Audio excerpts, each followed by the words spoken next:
Technology is incredible. If you're a person like me and you have a lot to talk about, but nobody to talk to or nobody that wants to listen, you can just upload audio files onto the World Wide Web. Hey yo, I'm Jose. Welcome to Planet Mobius, and I'm going to be telling you about my experience playing Pokemon Blue version on original hardware for the first time since I was 11 years old.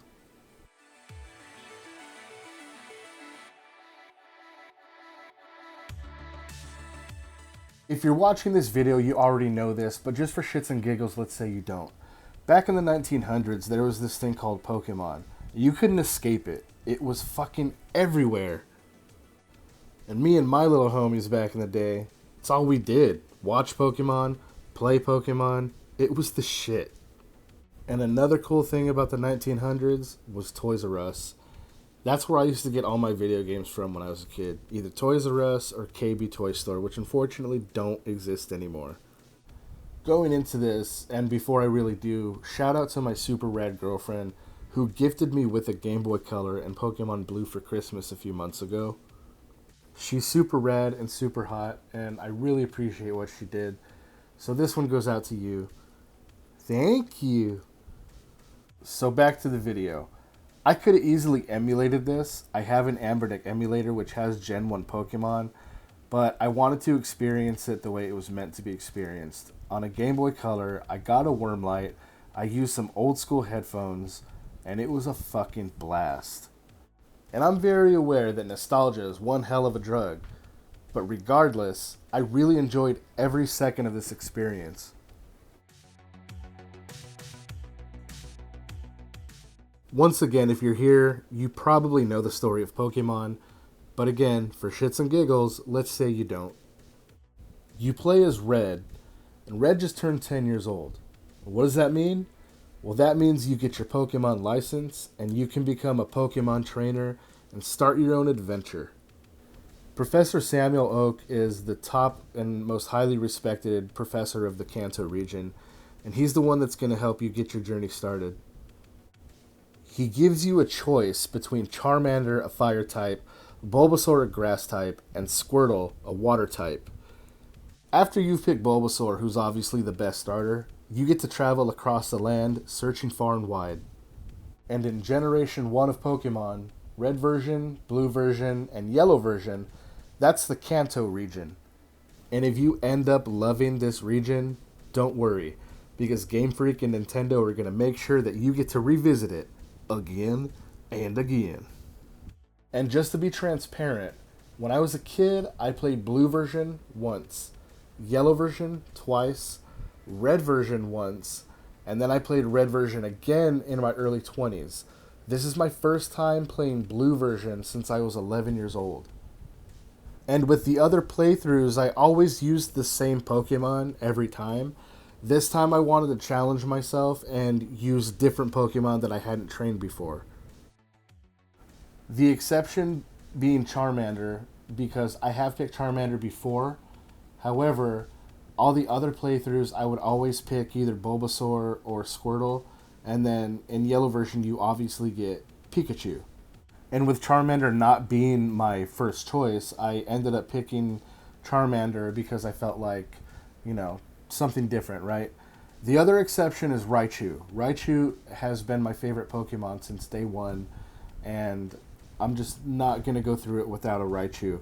I am playing Silver version now that I've gone through the main story of Blue version, and I'm not going to get a Pikachu, and a Raichu, and that's really bothering me, but I swear I'm going to do it. I'm not going to get a Raichu. But this is the team that I successfully beat the game with. Like I said, Raichu and Charizard, only ones in here that I've trained before. All the other ones were new to me, and I had an absolute blast playing this game with all of its flaws and just brokenness.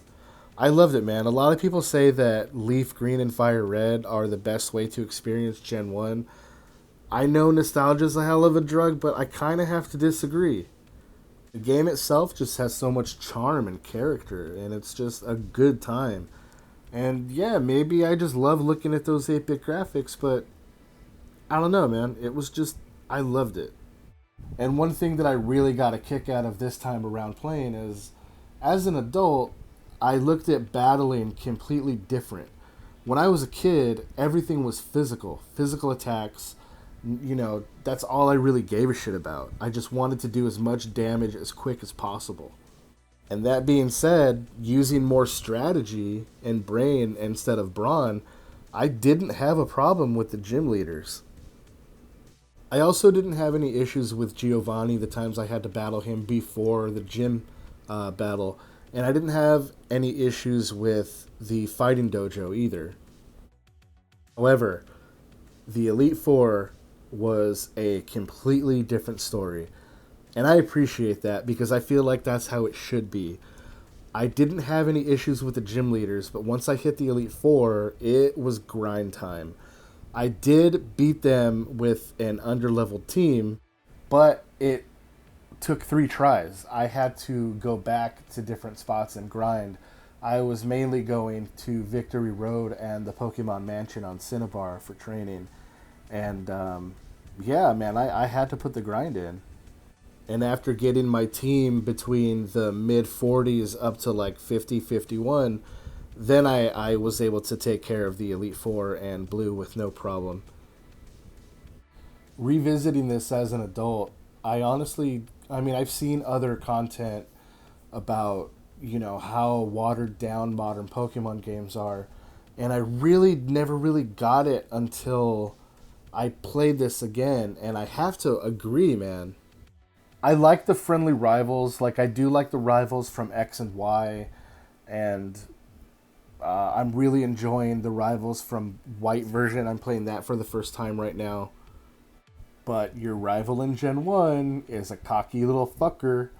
And this guy just talks so much shit, thinks his own shit don't fucking stink. And it really does motivate you to want to just be a better fucking trainer than his stupid ass. I miss that so much.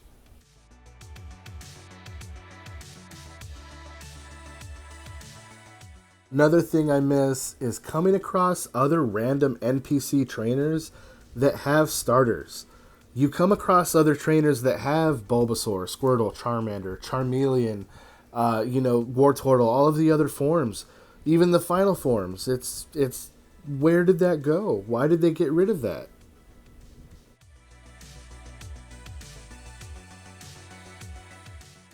And I know a lot of people complain about like how slow the movement is because you just walk throughout the region. You don't have running shoes like the new games. You do get a bicycle. I got the bicycle, but I didn't really use it because I genuinely just liked walking around. Storage was shitty, but it's an old game, so I'm not going to knock it. I would just put things that I didn't use in the PC, like, fishing rods and key cards and shit like that. So storage wasn't really an issue for me.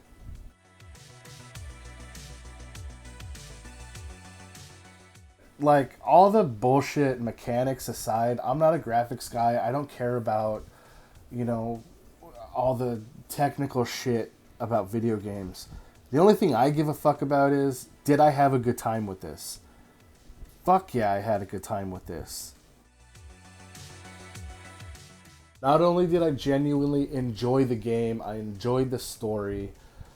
I felt things that I haven't felt in a long time. I remembered things that I've forgotten from my childhood. And I owe it to this game. I mean, you can't really get this anywhere else.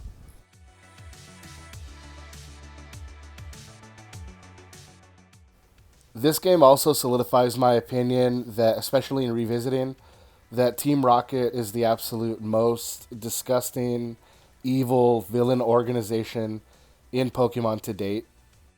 The difference between anime Team Rocket and this original Team Rocket from the games, completely night and day. They know what they're doing is wrong. Certain Team Rocket members will admit that to you. They say, I know what I'm doing is wrong. I know I'm stealing. I know I'm hurting Pokemon. And I don't care. All they care about is money and power. They even went as far as to kill a Pokemon publicly. And yeah, man, Team Rocket is just the fucking worst. Now, I don't mean to preach in my wrap up here, but playing this as an adult, somebody who cares about animal cruelty, corporate corruption and unfairness and shit like that, this really kind of hit me even more now. Like I had a blast when I was a kid, the nostalgia's there, but playing it as an adult and realizing, damn, dude, they were really trying to teach us some serious shit back in the day. I really appreciate it, and I gotta say, I loved every minute of playing this again. Did it feel the same way it felt when I was 11 years old? No, of course not. But it still felt great. I still felt something and I had fun. If you genuinely really, really love Pokemon and it's been a while since you've played this, I highly recommend it because it definitely has a story to tell.